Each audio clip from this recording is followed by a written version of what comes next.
welcome to another educational video.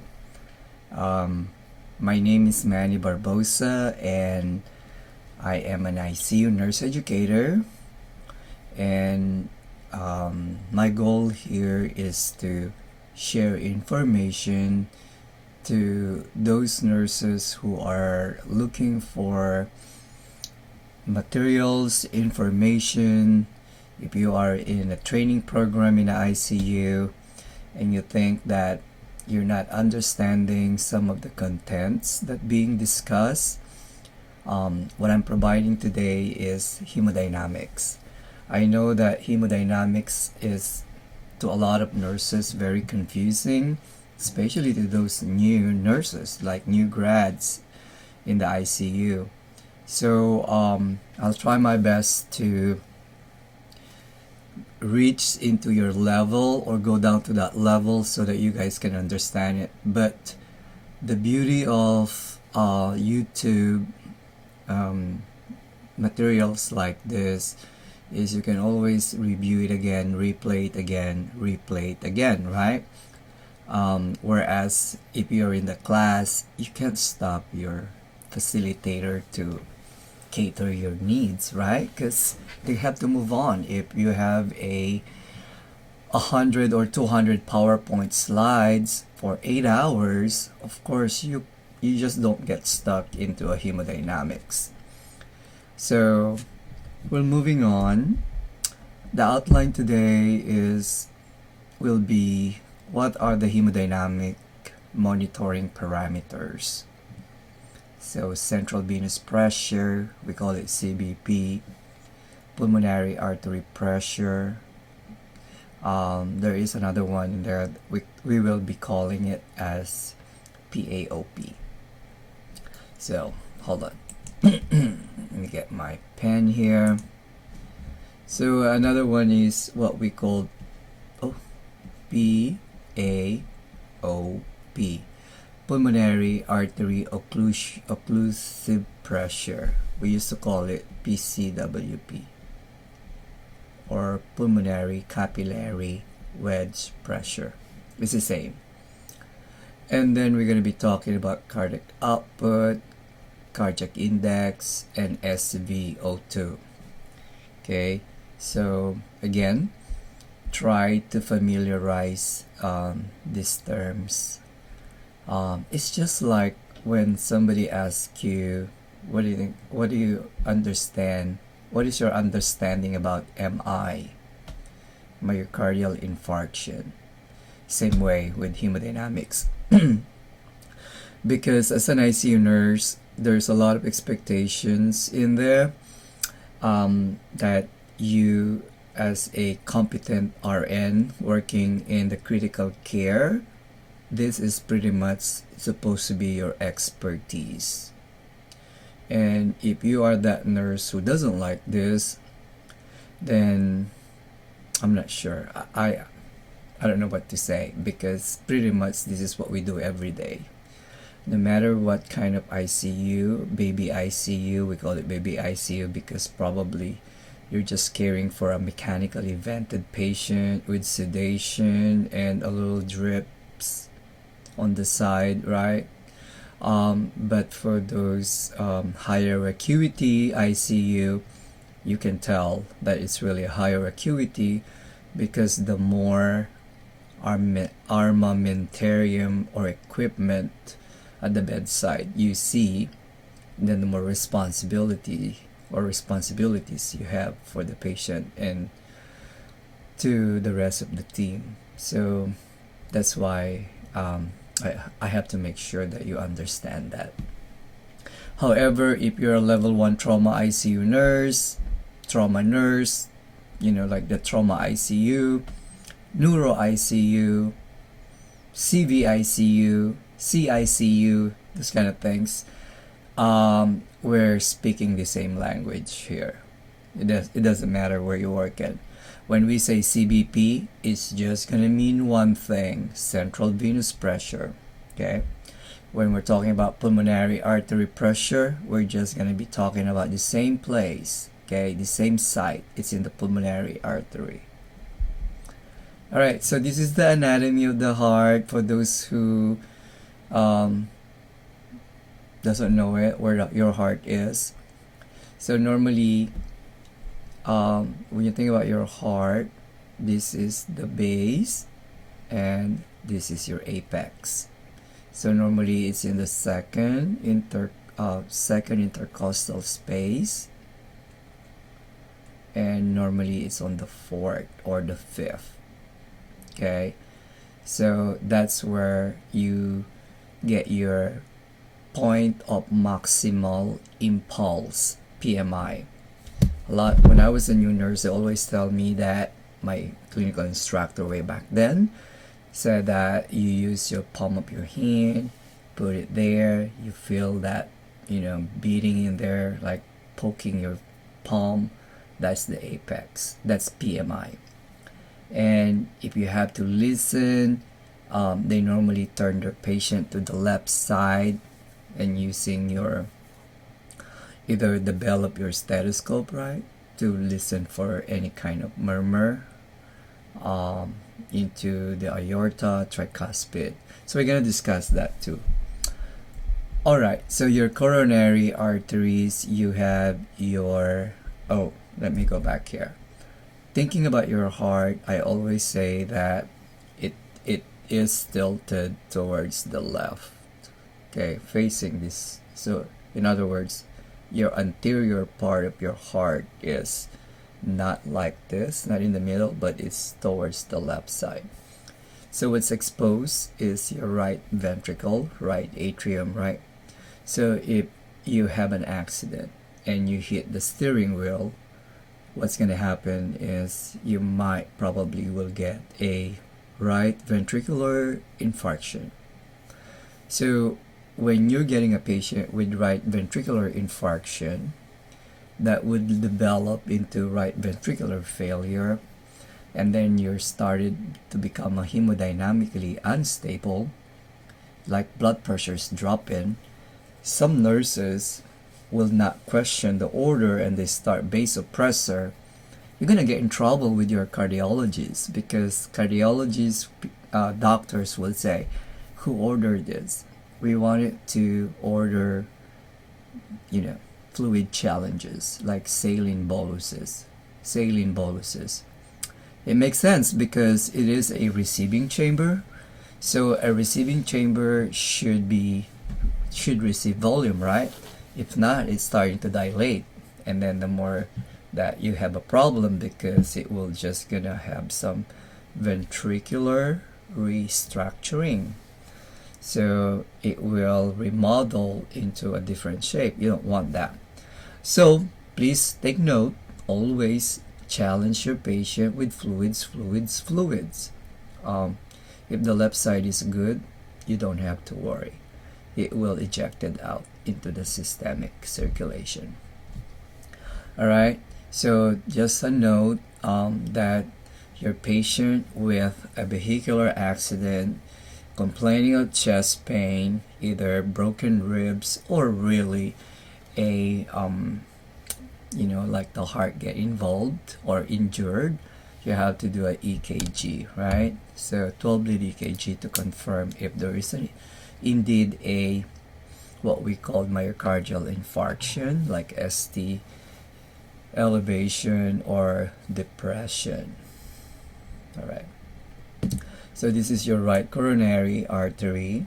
When you think about your right coronary, it feeds the inferior wall of the heart and the posterior wall of the heart. So when you think about, hey, you're getting admission from ED, inferior MI, would you worry?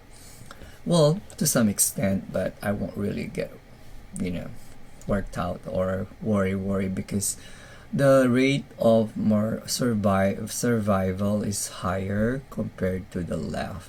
Unless I get an anterior MI in the LAD here, left anterior descending, and then you have your left circ here. So that's pretty much a little bit more challenging, because once they drop their pressure, you will be careful. Again, this is where you will say, I don't want to use a lot of fluids here, because what you really need help here is more of contractility medication and some afterload reduction medication and vasopressors. Okay, something to a beta 1 medication.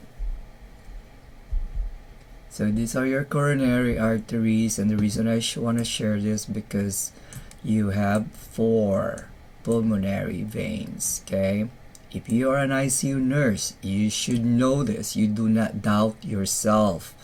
If they ask you how many pulmonary veins, you say 4.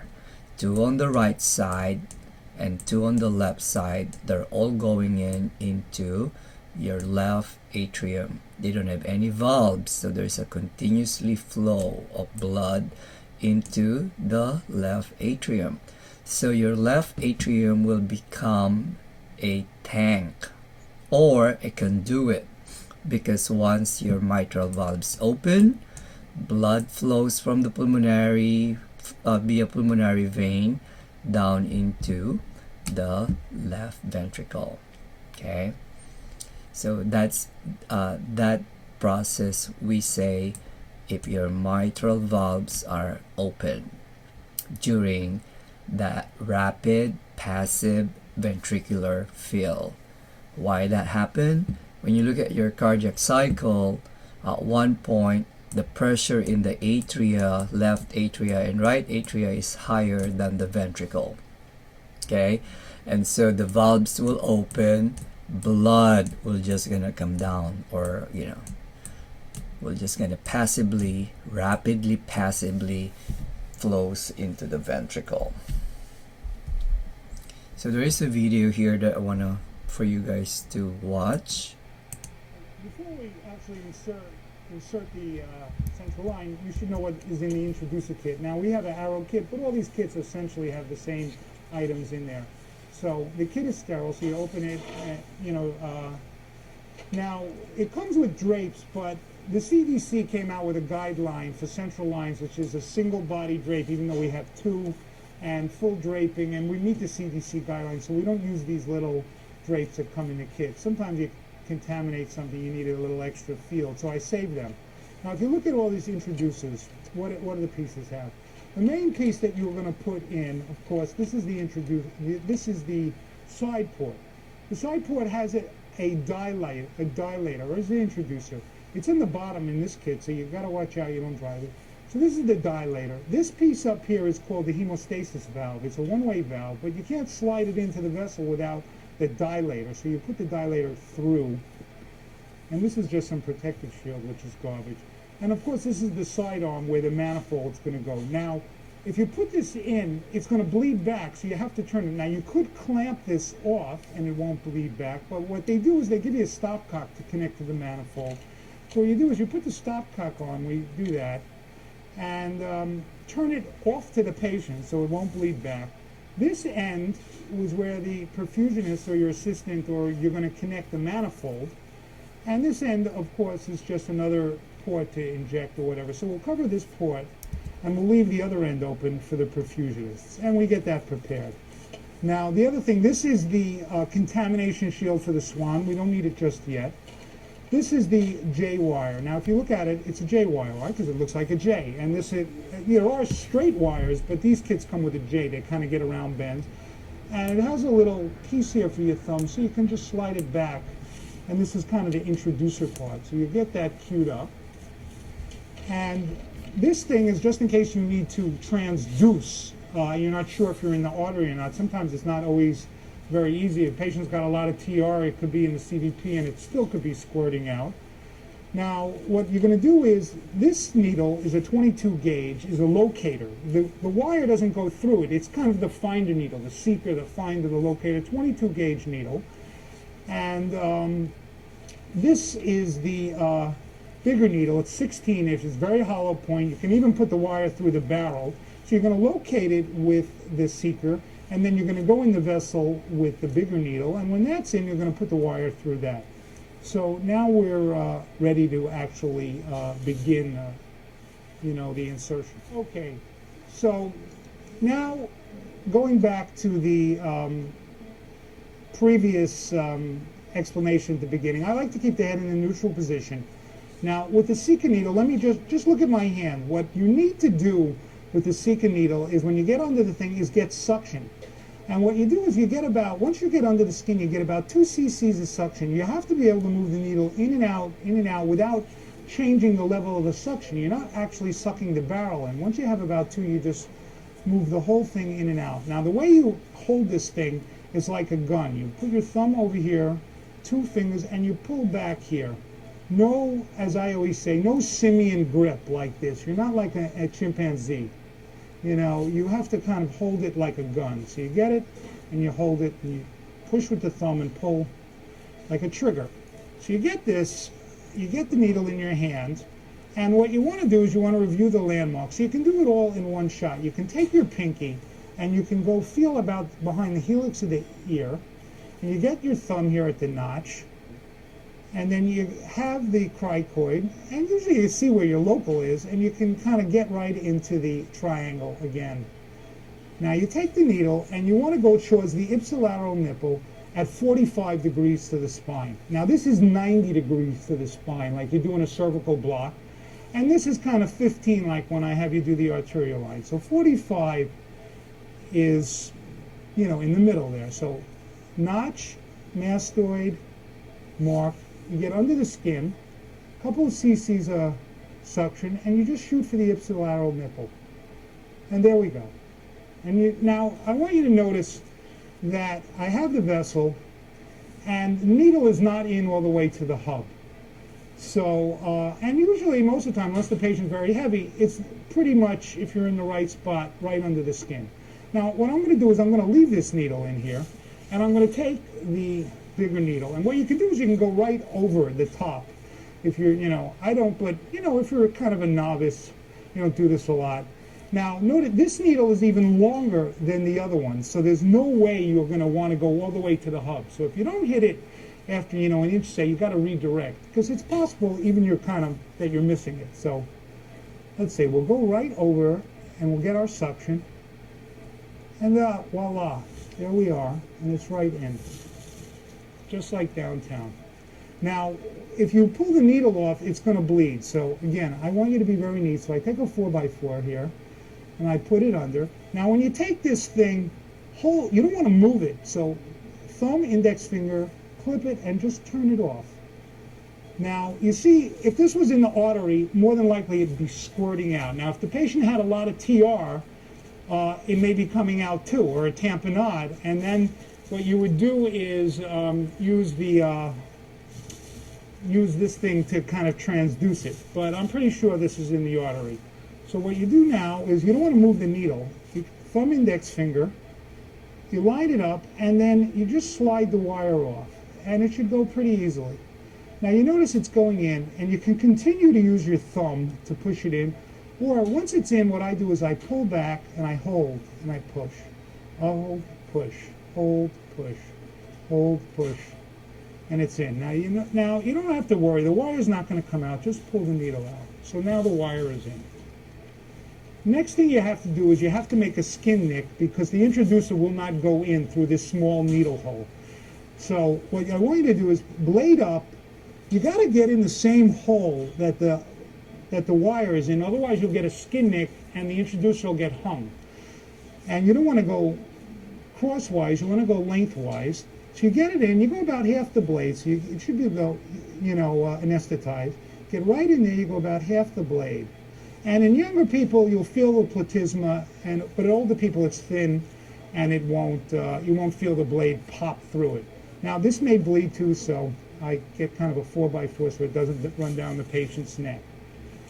Okay, notice always put your sharps in this. Don't just throw them on the tray. That's how you get stuck. You put them in, they give you a little thing for sharps, and stick it in there. Now you take your introducer. Now what you want to do is, more than likely, the wire is in farther than the blade. You don't want to push the wire in. So what you do is, because otherwise you got to go to the cath lab, and it's like a real pain in the neck to get the wire out. It can happen though.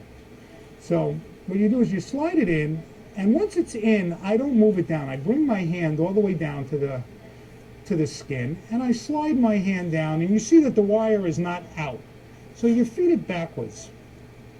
And the wire is much longer than the introducer. See, you know, you don't have to, you can feed it back 2-3 inches. And then what I do is I kind of move it in here so it's tamponading a little, so it's not bleeding, because I want it to be neat. Now, if you look at this introducer, you see the dilator comes out. This is the widest point, right where my index finger is pointing. When that point is in the vessel, now this is a straight shot. There's no bend. Right subclavian, left IJ, you got to be careful. You can perforate with the dilator because it takes a right angle. But right IJ and left subclavian, these are straight shots. So you can push the thing all the way in without worrying about it, about perforating. Now, this is the widest point. So when this point is in the vessel, the rest of the catheter is going to go without resistance. So what you do is you don't put your hand up here, because if you don't have a big enough skin nick, or if the patient has got tough skin, people work outside or whatever, you know, and they got that sun damage, the skin is kind of leathery, it may bend. So what you do is you put your thumb and your index finger kind of about an inch to 2 inches behind the widest point. And what I do is I kind of tug the little skin to make sure there's no extra fold. And what you're going to do is kind of push it and pop it, a little torque. Now when it pops, that's when the wide part is entering the vessel. You don't stop. What you do is you bring your thumb all the way down to the skin, so that at that point, maybe 2 inches of the wide part is in the vessel. Then the rest will go. So that's what we're going to do. A little tension over here, push it, pop. See, right to the end. Now my thumb and index finger. So the wide part is in. You slide the whole catheter down, and it's in. It's a straight shot. Again, if you pull the wire out without the dilator, it's going to bleed a lot, right? It's a big lumen. So you got to pull them both out together, but more than likely the dilator is going to come out. It's shorter than the wire. So what I do is I put a 4x4 under it, and I pull them both out, and I get my thumb here. See, because it bleeds a little, so we don't get blood all over the place. And then I wipe it off. Now, if you notice, just like in my art line, there's no bleeding. Right now, I put the bio patch on. Now, sometimes you put it through the external jugular and it bleeds a lot, but yeah. Again, bio patch, and not like this, but underneath it. Blue to the sky, white to sight, as the company would say. Okay, now if you look at, you need to sew this down.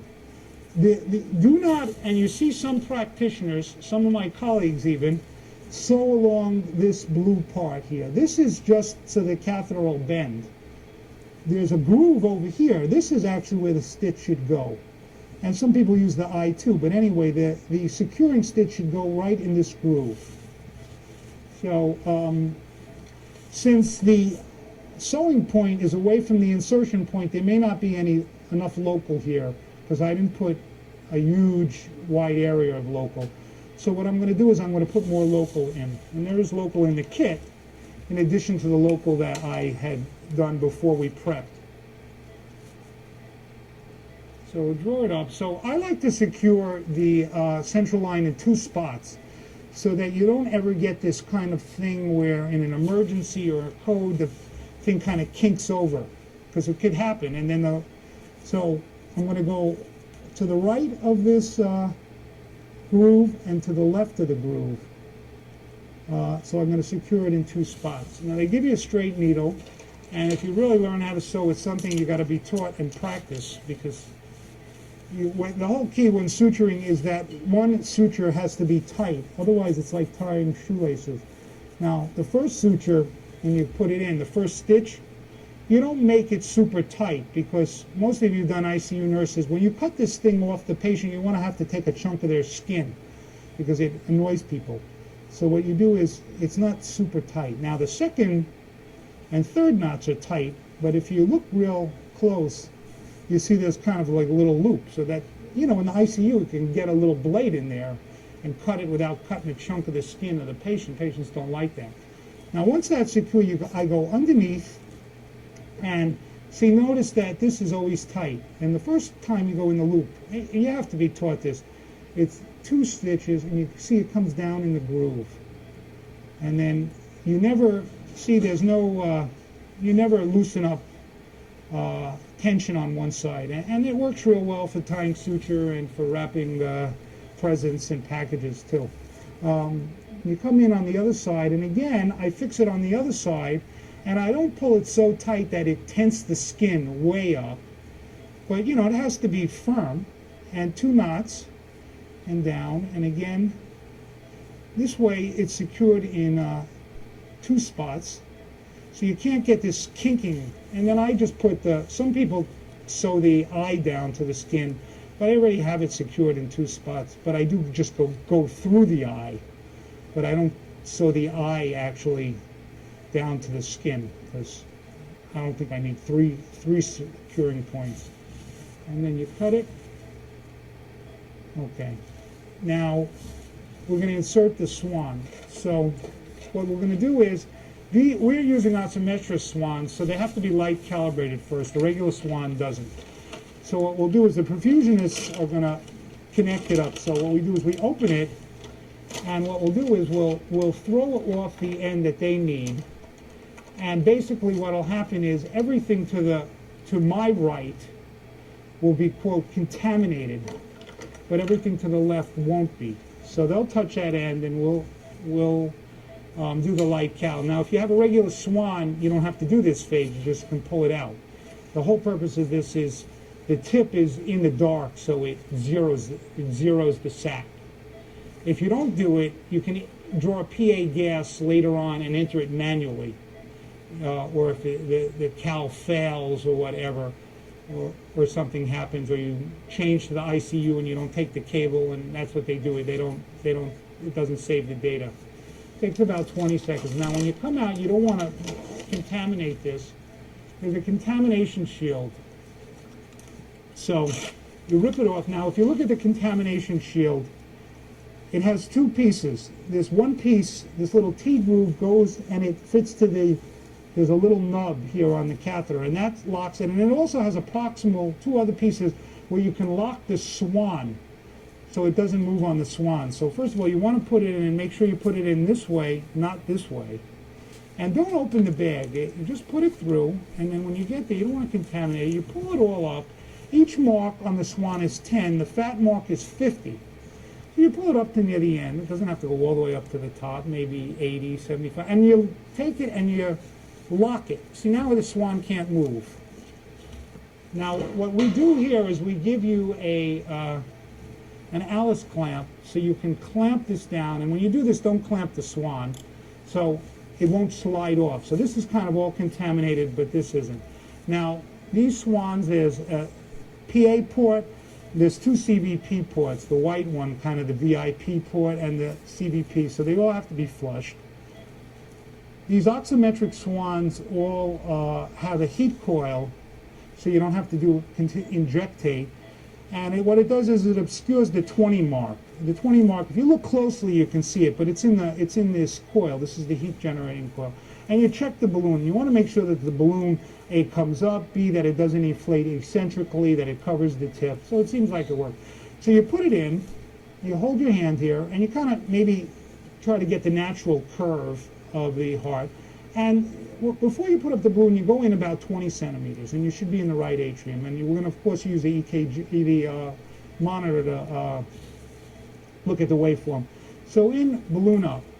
And what you do is you advance it with the heartbeat, 1 to 3 beats, and you be cognizant of how far you're going in, because it should be at 30, 35 across the tricuspid valve. Otherwise, you can get a loop, and when you get a loop, you can get a knot, and it's happened to me a few times. So you gotta, be careful. You just can't keep on inserting it forever. So you insert it, and hopefully by 30, 35. See, now you may not see the monitor, but it's in the RV, and it's at 29 or so. So same with the swan. Keep going. Now sometimes here you get a little ectopy, and usually you can work your way through it. Once in a while the patient fibrillates, very rarely, then you got to defibrillate. Otherwise, but you do usually get a lot of ectopy, and now you see I'm in the PA. Well, you may not be able to see the monitor, and about 42.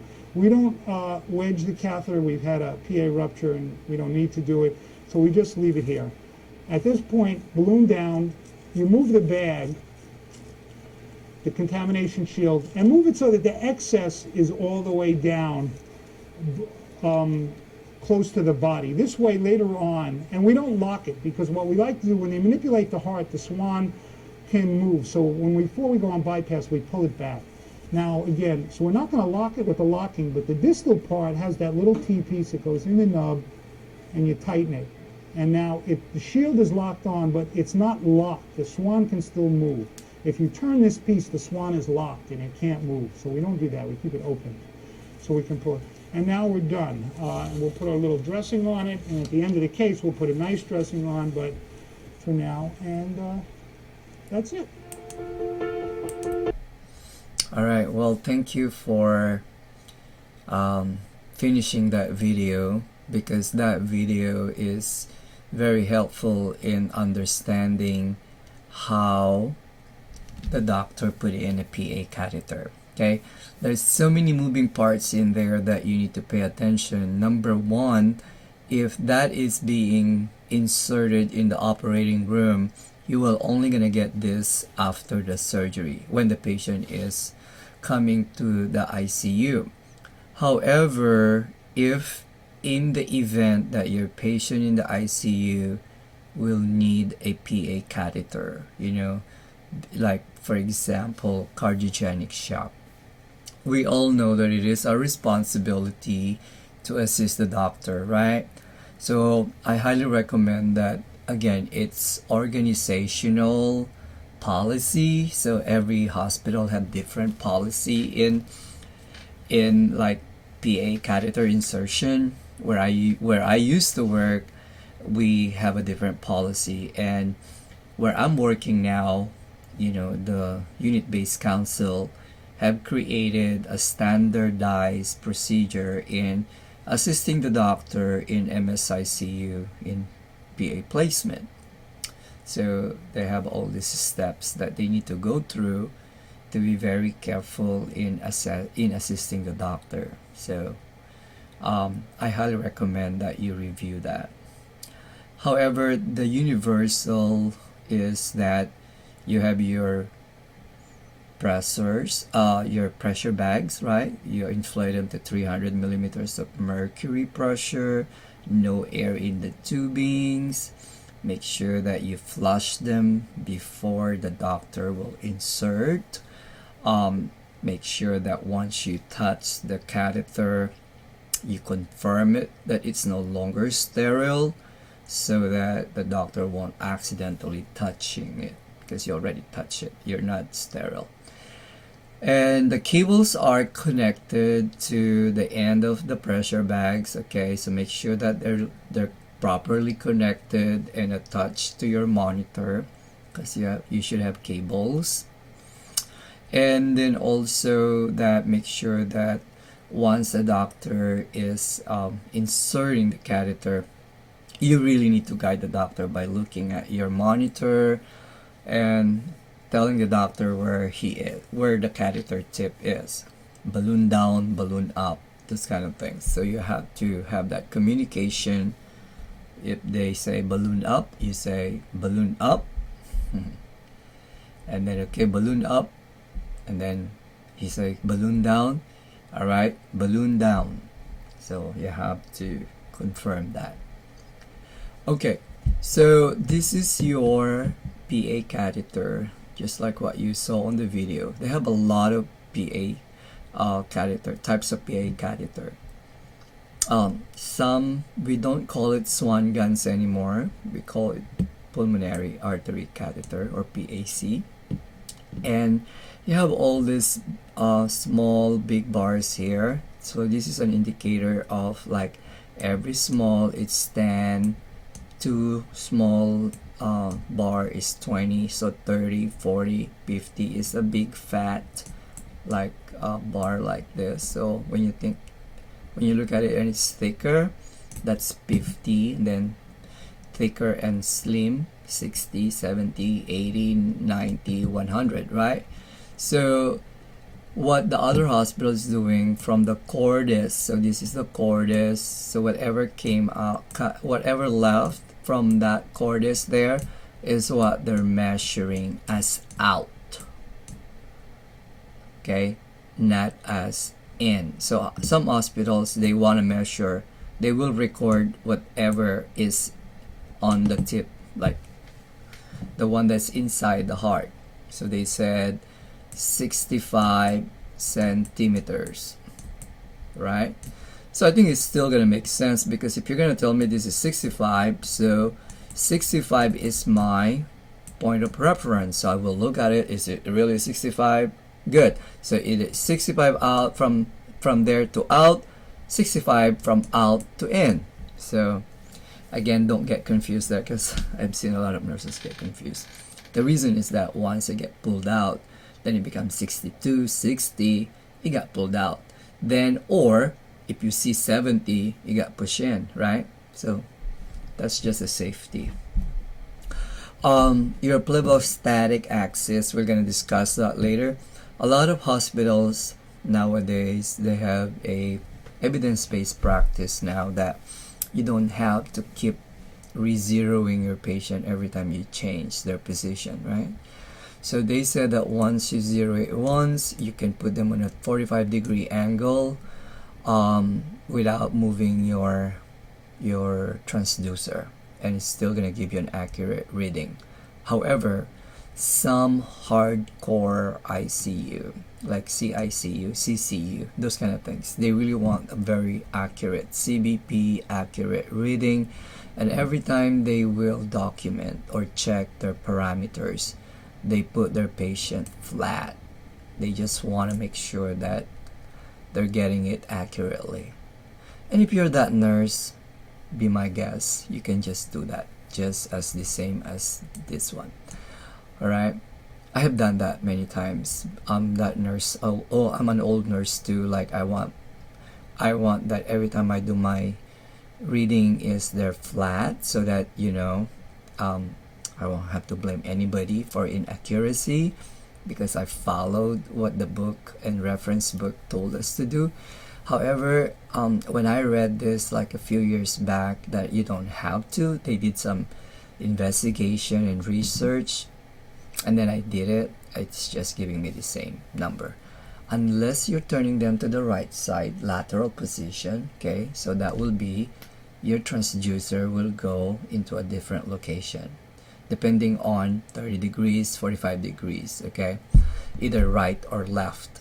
So you have a point of reference into their into their sternum or sternal area. And there's a lot of materials reference, reported that. So if you have some questions about that, I'll give that to you as your responsibility to look at it. All right, so balloon up. Balloon up, normally if you're some doctors, they're looking at 20 to 30 centimeters already from the catheter, and then they said up, balloon up. But best practice is you look at the monitor. Are you looking at, or are you seeing like a CBP trace? Okay, so if you're seeing a CBP trace, then you say your right atrium, then it is ballooned up. Why are we inflating the balloon? If your answer is to prevent puncture, to prevent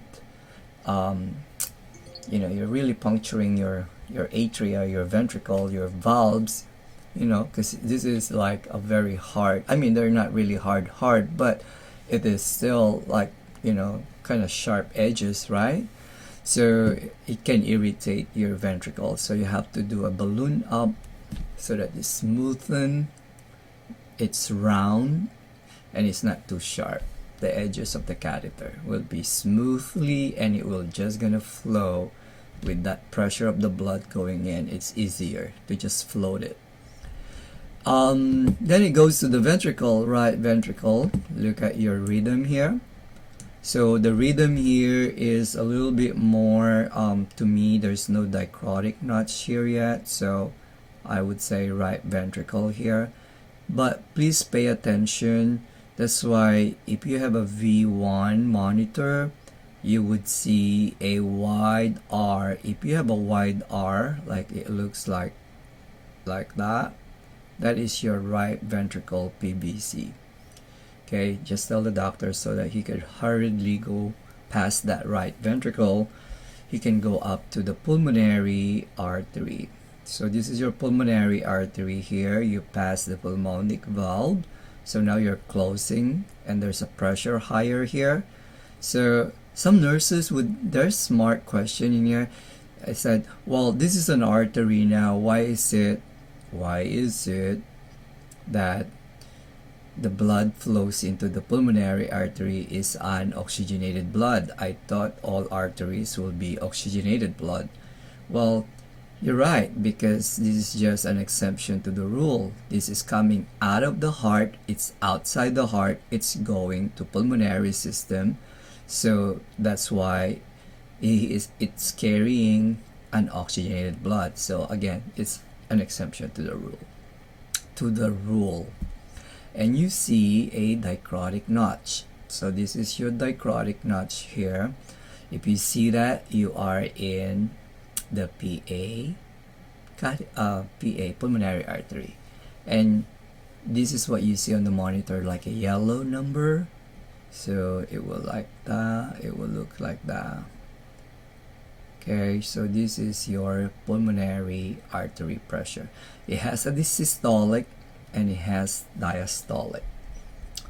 And then, because your balloon is up, you are now occluding the pulmonary artery and no blood flow coming into the right side of the lungs or left side of the lungs. Okay, and there will be a pulmonary vein, right, that goes into the left atria, right, and the left ventricle. So your wedge pretty much seeing or able to assess the pressure into the left atria. And if you have a healthy mitral valve, when that mitral valve opens, you pretty much measure the left ventricular and diastolic pressure. So your PAOP is actually a very good, if you're wedging, you can also determine the left ventricle and diastolic pressure. However, not everybody wedge, right? So that's something that the disadvantage of not wedging. So why they don't wedge? Probably they have a history or patients with pulmonary artery rupture. If you don't do it correctly, you can rupture a pulmonary artery. So you should not be holding that balloon up for more than, probably more than 5 seconds, right? So you should have at least 2 sets of reading and then let go. So a whole 1 set, second set, let go. So this is what I was referring that you can see on the monitor. This is your CVP, right atrium, balloon up, right ventricle.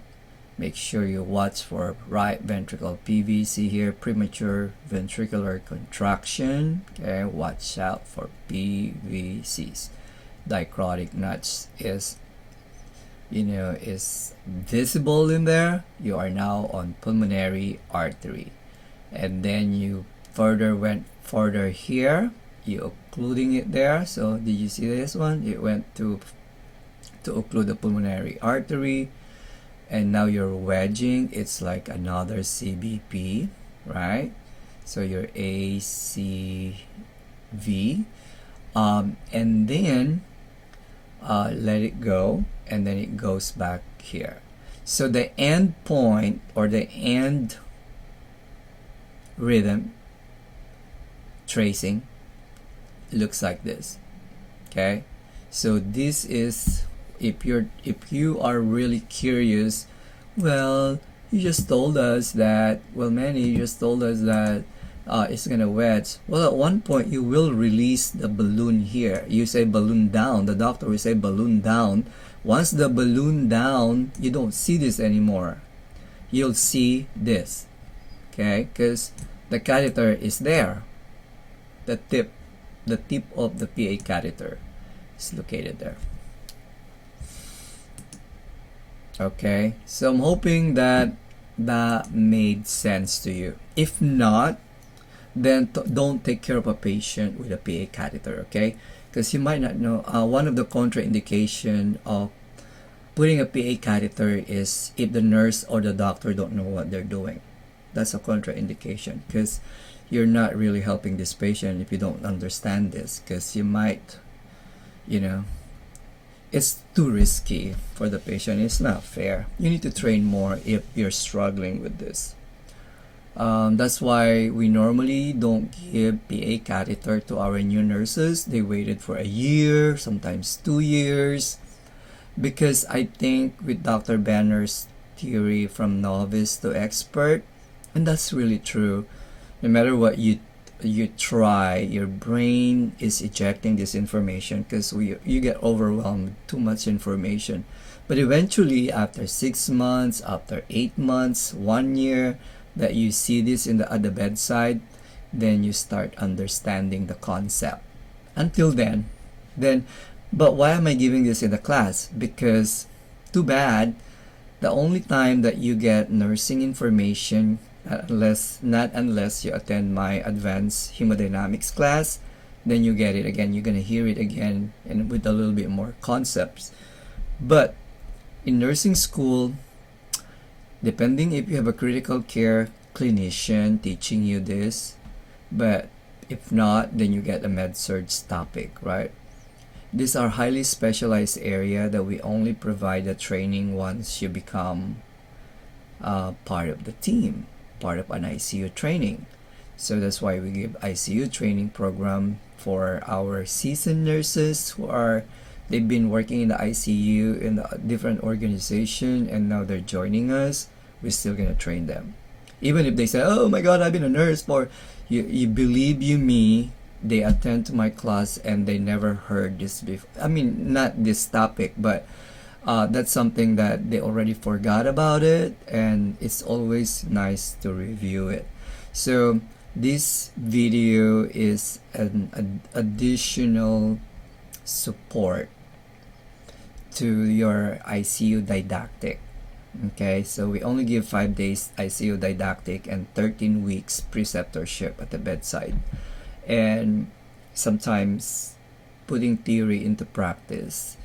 If you don't know any theory at all, you don't remember any concepts, that you learn here, how can you even advocate for your patient's safety at the bedside, right?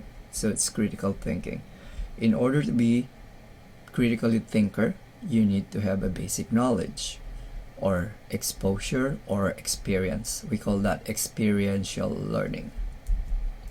Alright, this is your plebostatic axis. Why do we level it? So again here guys, leveling is the process of aligning the transducer with the anatomical reference that will represent the position of the atria. Okay, that's where your central blood pressure. And when you level your equipment, the plebostatic axis, you minimize the effect of hydrostatic pressure so that you will trust your number, the data in front of you. So no matter what you do, if you level and zero your lines, if that alarm goes up, you know it's accurate. You do not doubt yourself and re-zeroing it again over and over again. You're just gonna be wasting so much time. Again guys, work smart, not work hard. You know that you zeroed that at the beginning of your shift. You trusted it. There's no error in it. You look at your square wave tests, and we're gonna discuss later what are those square wave tests, and it is normal, it is optimally damped system, then you say, no, that's normal, that is true. So look at your patient, assess your patient, okay?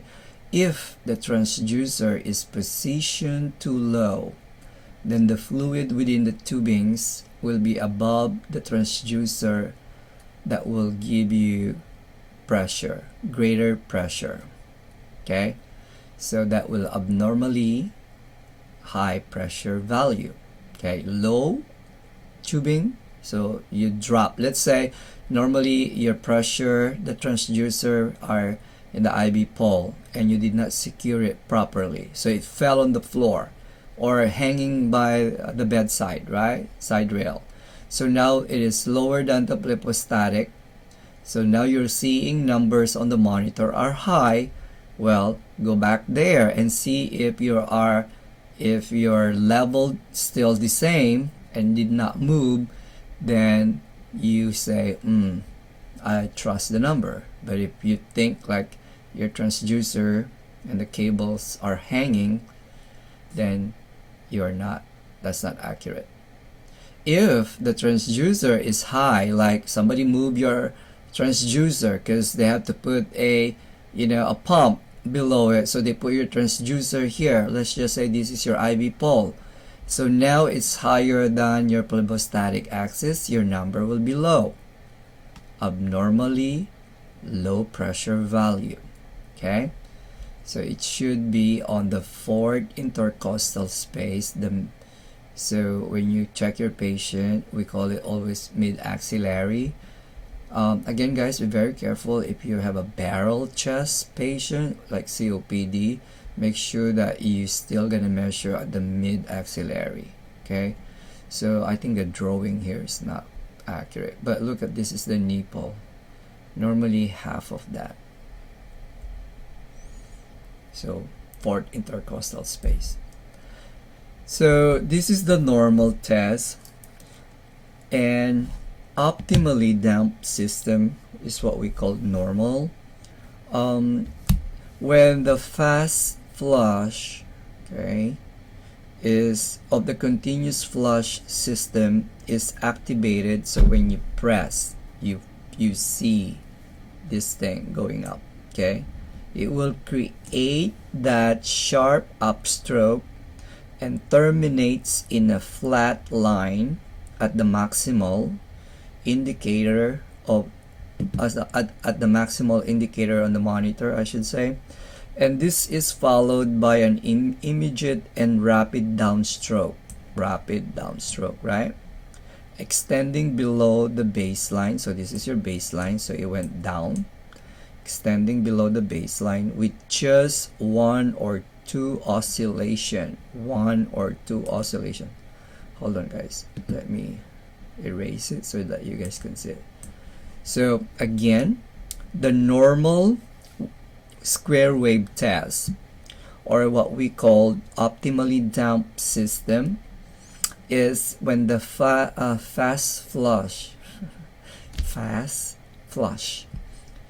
of the continuous flush system is activated. That means you pressed it, and there's now no more saline going into the system. It will,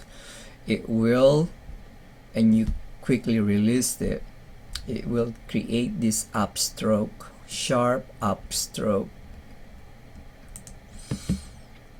and it terminates in a flat line at the maximal indicator on the monitor, and this is followed by an immediate and rapid downstroke extending below the baseline with just one or two oscillation. So 1, 2, all right, and within 0.12 seconds, so it's not too